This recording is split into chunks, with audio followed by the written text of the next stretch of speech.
Hey, good morning, everybody. It is Tuesday, June 9th, 2026. I, of course, am Hammer, founder of Hammer Solutions, home of great products to help you, my originator friends, get more loans from Google, AI search, and social media. Got to tell you, I'm throwing some shade here. I see a couple of other people that are in the AI search game, overpriced or just sharing stuff that really is not sharing anything. I think it's going to spur me to action. I think you're going to see more of me going on. So, anyway, as we're here this morning, if you're here this morning, say good morning. Let me know. Check out Originator, Success, Grab and Go Social, and Rate Sensei. Remember, you can join me live each and every weekday morning, 9:30 a.m. Eastern Time, where I broadcast to you on Facebook and YouTube. Funny thing. The counter says I have two people on, yet Megan Bissell, Charlie Badita, Mallory Fotiadis, Kathy Jensen, Sean Segaloff. Good morning, all. Oh, there we go. It's jumped up now, 11. You can tell when the text hits is basically what happens. Sean said, is that a summer hat? It is one of many summer hats, my friend. You can't wear felt when it's 75 degrees or 80 degrees out. It gets a little hot on your head. So, but I do like the cut on this one. This is more of what I should probably take my other one and make it more like my felt one. I should measure the size of this brim. What is this? Is this a 3? I think this is 3.5 inch. My other one's a 4. No, this is a 3, basically 3 3/4. This is 3 3/4. So it doesn't sound like it makes a difference, but it does. Those little bits make a difference. But yeah, this is the shape. This is more of the shape that I'll put on my other hat because the other one goes more like this and it's too wide on my head. I like it more with the cut. Anyway, you got me going with hats, dude. Do you see how easy it is to distract me? That's not fair. So all right, real quick, let's just go ahead. If you want to join the show live, remember, get a text reminder so you don't miss a moment, hmmr.io/reminder, or use this cool QR code over here. We don't sell your information or market to you even or anything else. It's really just to send you that text. I may market to you one day, but I don't. Remember, you can also get our written email lock advice, www.ratelockadvice.com. You can also get our text alerts at www.ratetextalerts.com. Be sure to check all of those out. Remember, I do this each and every day at 9:30 a.m. Eastern Time. If you are watching on the replay, do me a favor. Give me a #replay in the comments. Let me know that you are here. Why is it? Is this the camera thing? Is this restream? Am I freezing up? I don't get it. Let me know in the comments. I'm going to watch on the video too, but am I freezing or is it just the camera that's freezing? Let me know if you guys hear me when the camera freezes. So in the meantime, let's go ahead. Welcome to all the live folks. Ron Seagood, good morning, sir. Yeah, 75 degrees makes me a hothead. Ron Siegel, size matters. That's right. Doug Adamczyk, good morning. Glad you could join us, just to stay connected to the world. Nicole Semrad, Carmen Amoendo, good morning. Just the camera. Thanks, dude. Appreciate it. So I don't know why it's doing that. Something's wigging out. So anyway, all right, let's get to the good stuff. Let's get a jump on in here and get started. We're going to start off with the technicals. Quick recap of what happened yesterday. So yesterday, bonds were up a bit on the day. You could see here, remember, green is good. Green means improvements to pricing. So as we started the day, things were doing well. As we did the show, we were actually at the high side. Remember, we were up about 6 or 8 basis points. It wasn't anything earth-shattering, but it was in the green, and that's where we wanted to be. But unfortunately, very much right after that, even though there was no economic data, it was just bond trading, bond drifting. We saw bonds lose a lot of ground. And generally, most lenders come out with pricing in the window between 10 and 11 a.m. There were a handful of lenders that repriced later in the day, generally earlier pricers. There were less reprices worse yesterday than I expected. We did end up sending out an alert just to warn our members because we did have quite a bit of negative movement and dropped down to the worst levels of the day right here around lunchtime. We were down here around 99, 91, again, after being up around 111. So you're talking about a 20 basis point swing at one point. Most lenders aren't pricing at the peak though. So you don't really, that's why we didn't see more reprices worse. We did get a little bit of recovery through the afternoon.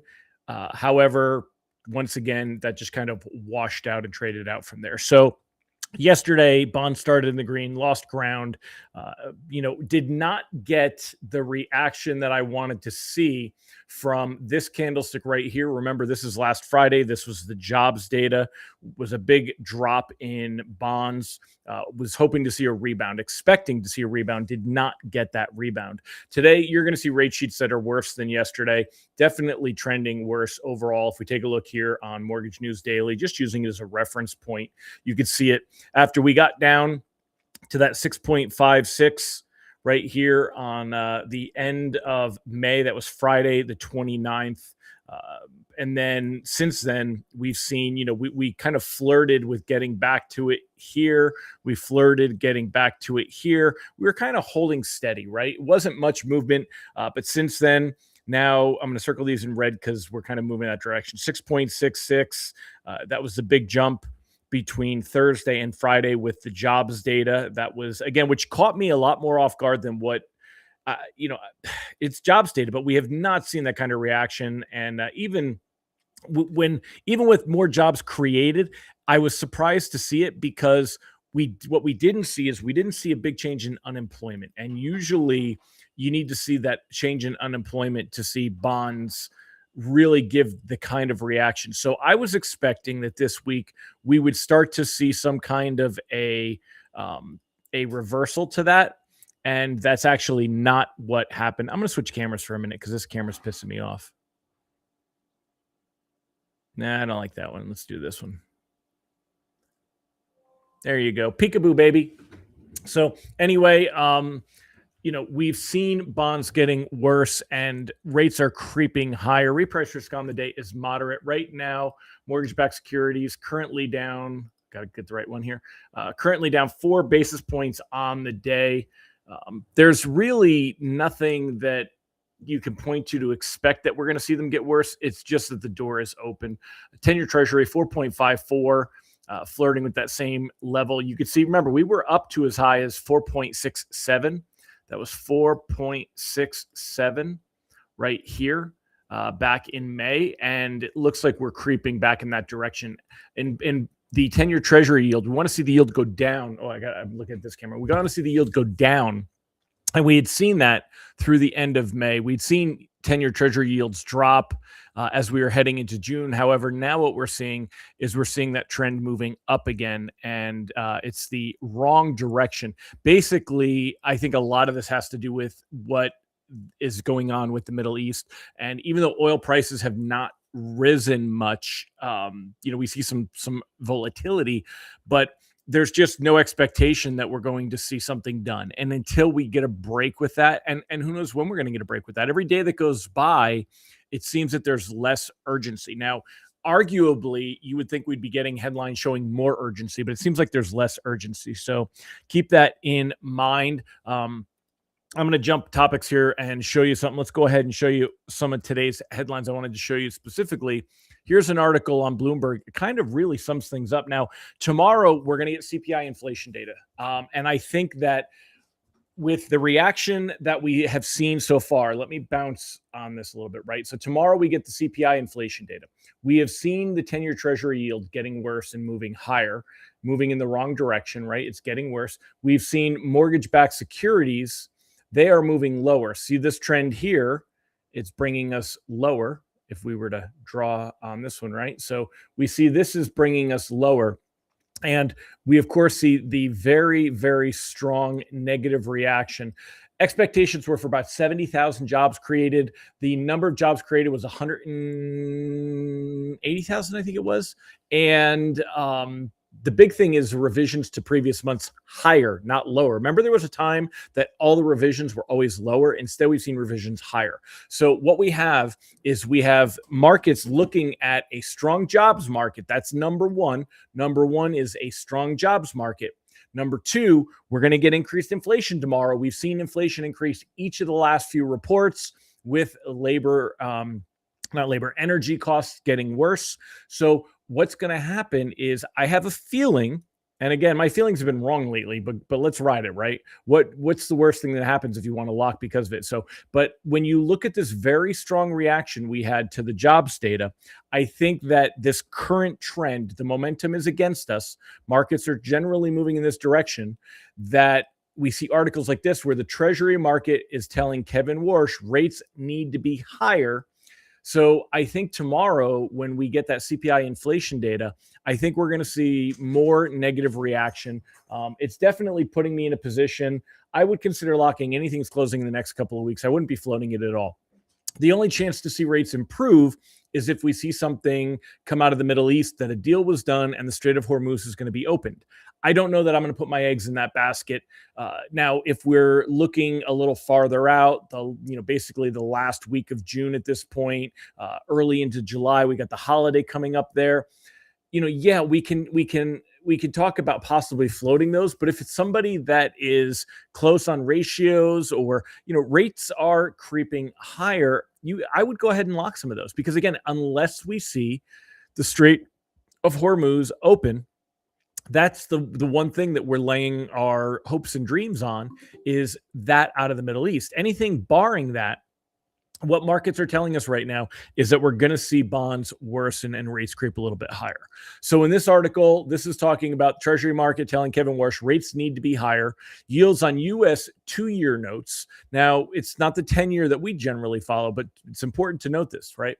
Yields on U.S. 2-year notes have surged to their highest level in more than a year, with the 2-year yield trading above the Fed's current policy band. When they talk about the Fed's current policy band, what they're talking about is what the Fed is currently 3.5 to 3.75, right? Now, what's funny is if we look at Fed futures today, there's a little teeny tiny thing here that talks about, hey, we could have a Fed rate cut. When you get into July, though, that's when the reality sets in, and they're already pricing in the opportunity or possibility for Fed rate hikes. When we get to September, you're looking at basically almost a 40% expectation of rate hikes by September. We move to October. I'll get to your comments in a minute, Ron. We move to October, and we have less than a 50% chance of being where we're at today, with more than a 50% chance of a rate cut expectation going on here. And then by December, markets are pricing in, only a 30% chance that rates will have not been hiked by then, 60% expectation that we'll see rate hikes by then. So markets are already pricing in this idea. And then the rise in U.S. yields has extended across the entire Treasury curve, creating a charged backdrop for Fed policymakers and their new chairman, Kevin Warsh. The market's assessment of the inflation-adjusted neutral rate is about 1.8% higher than the Fed estimate of 1.1% for the neutral rate after inflation. Now let's go ahead and see what you guys have to say on this, and we'll jump in on this as well. Ron Siegel said, Warsh will have to lower rates based on what other countries are doing to strengthen the dollar, diminish bond purchases. Only the Fed can offset the lack of demand from other countries. That's an interesting take. What Ron is talking about is that a lot of our Treasury market, our Treasury bonds, are purchased by foreign countries for currency control / manipulation. And other countries, there's an argument that other countries can't buy it because of what's going on with the cost of oil and what's happening to their currencies, and not wanting to make the dollar higher because then it makes the oil more expensive. So they actually want to make the dollar lower, which would mean that they're selling their treasuries, even though normally for import and export pricing, they want to make the dollar higher so they can sell more of they can export more of their goods, basically, if the dollar is higher. That's the argument on how things are done. Again, this is a very complex geopolitical equation and a lot going on here. But that's where Ron's coming in and bringing in that outlook, which is an interesting one for sure. Now, so what does all this mean for mortgage rates? Again, let's circle this up. We're 14 minutes in. Derek says another QE. Absolutely not. Warsh has already said that he does not want the Fed to carry a bunch of stuff on its balance sheet. And here's the other thing that we have to recognize. All right, take a look at other articles Wall Street is rushing to fund the AI bonanza in every conceivable way. I don't know where it was that I read it this morning. Maybe it's the Wall Street Journal, maybe it was Bloomberg, but they were saying how much Apple just paid. Here, let's just I'm trying to find it here, but Apple just paid Google a bunch of money. So what you have to remember here is this is a lot like that tech bubble that we had back in the day.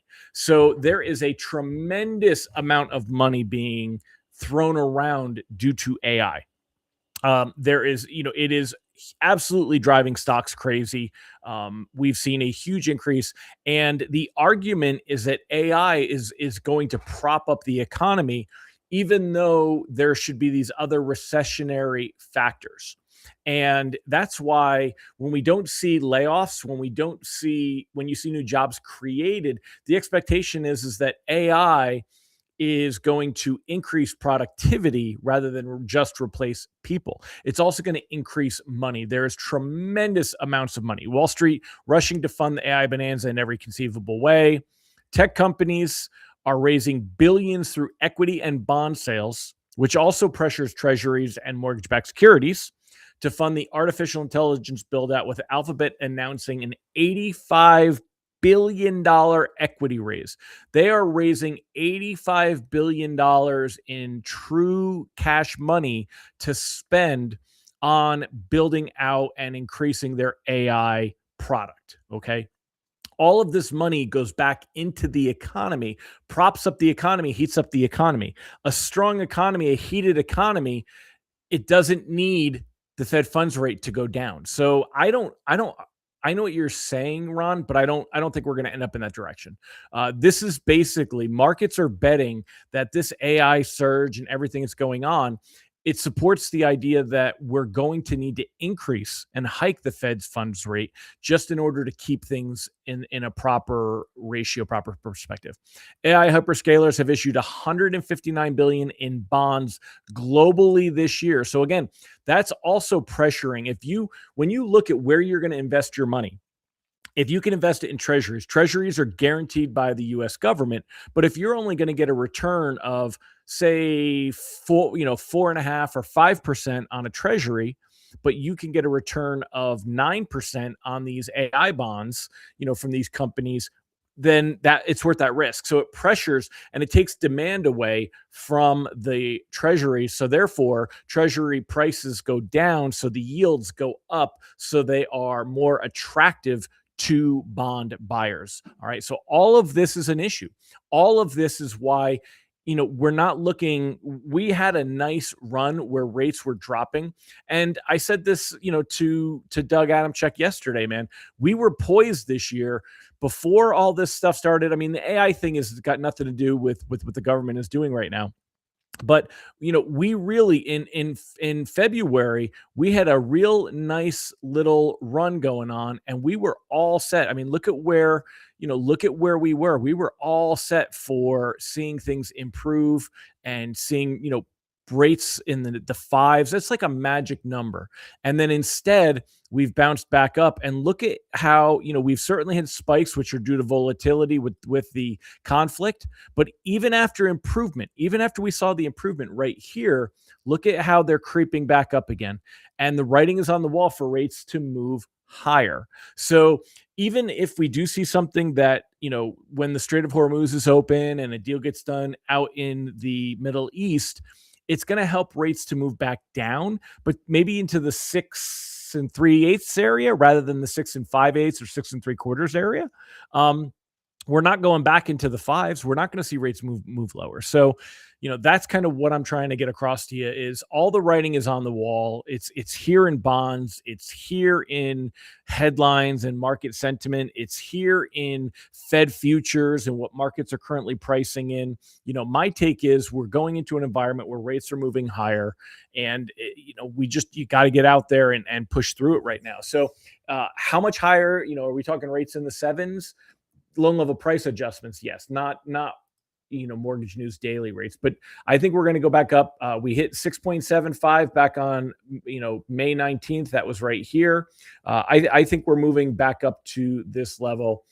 I think that we will see this fill in here, and we're going to move back up to that level. So unfortunately, I think that's what's going on. But what do you guys think?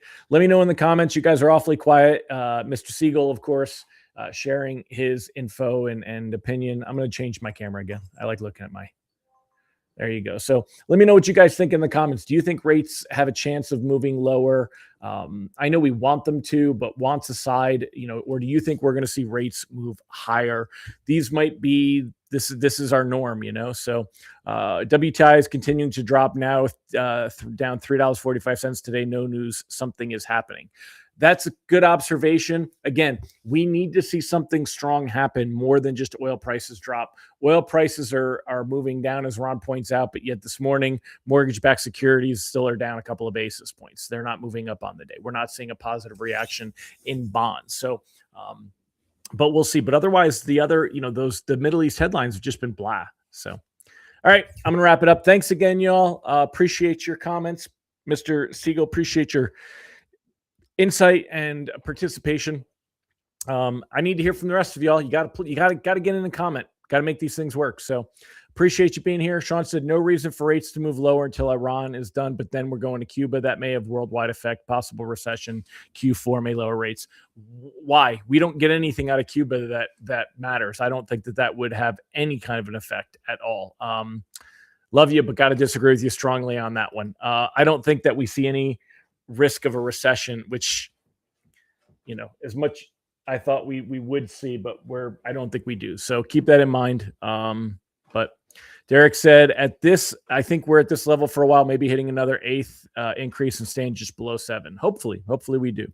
Rob Stewart, I'm more qualified to talk about hats. That's all right. Just talk about hats. That's fine. So, all right. Well, anyway, let's see if my camera comes back. There it goes. Yeah, I don't know why it's getting wiggy today. So we'll see. We'll see if it does it tomorrow. All right, my friends. Well, unfortunately, that's what I got for you today. It's not the news that we want, but it's the news that you need. If this was helpful, as always, love to hear from you in the comments, even if you tell me every day, because it's the same people. What's funny is, so I went to the tag event. I have all these people that come up to me telling me that they watch the show, but they never comment. Nobody ever says anything. They don't even tell me that they're here live. So, but your comments matter. I'm going to change the format a little bit too. I have got an idea. I'll roll that out. I'll start talking to you about that maybe tomorrow.